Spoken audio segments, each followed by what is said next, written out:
এইয়া ছজনা লৈছোঁ, ছজনাৰ এখন ৰেচিপি বনাম। এইয়া মই ছজনাৰ ৰেচিপি বনাবলৈ আৰম্ভ কৰিছোঁ। সেই ছজনাবোৰ ধুনীয়াকৈ বাকলিটো গুচাই পেলাই তাৰ ঠিক কৰি লৈছোঁ।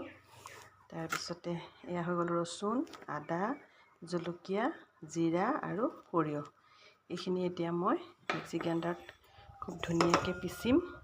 তাৰপিছত এয়া বঙালী ধনিয়াৰ পাত আৰু নৰসিংহ এইকেইটা শেষত হোৱাৰ আগে আগে মই তাক দিম। কি ধুনীয়া গুৰি হৈ গৈছে। কেইটামান পাঁচফোৰণ দি দিছোঁ। এতিয়া মই কেইটামান তেজপাত দি দিছোঁ।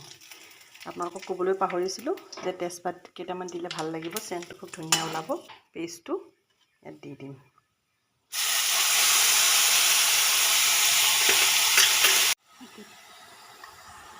পেষ্টটো হ'ব নোৱাৰা পিছত পানী দি পেলাই বাতিটো উখালি পেলাই মই আকৌ ইয়াতে দি দিম। এইখিনি মই ভালদৰে কাটি ল'ম। পেষ্টটো মোৰ ভালদৰে ভাজা হৈ গৈছে। এতিয়া মই ইয়াতে ছজনাখিনি দি দিম।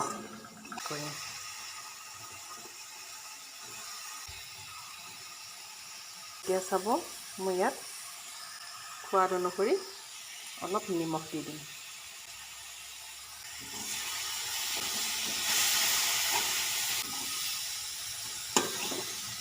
এতিয়া চাওক, মই এতিয়া ছজনাখিনি দিয়া হৈ গৈছে।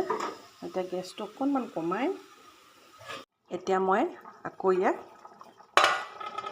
সাফৰ দি দিম যাতে ভালদৰে সিজে। এইয়া মোৰ ৰেচিপি হৈ গ'ল। কোনো পেকেট মছলা ব্যৱহাৰ কৰা নাই। চেণ্টটো খুব সুন্দৰ হৈছে। এতিয়া মই আনি থোৱা এয়া বঙালী ধনিয়াৰ পাত আৰু নৰসিংহ এনেধৰণে দি দিম।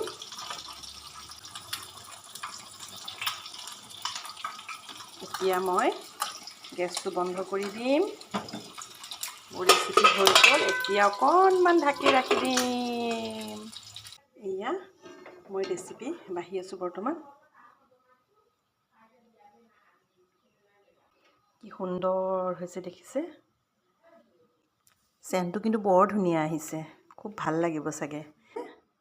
আপোনালোকেও এনেকৈ বনাই খাবচোন আৰু কেনেকুৱা হৈছে সোৱাদটো জনাব দেই। এয়া আমাৰ আজি দুপৰীয়াৰ ভাতসাজ গাইজ।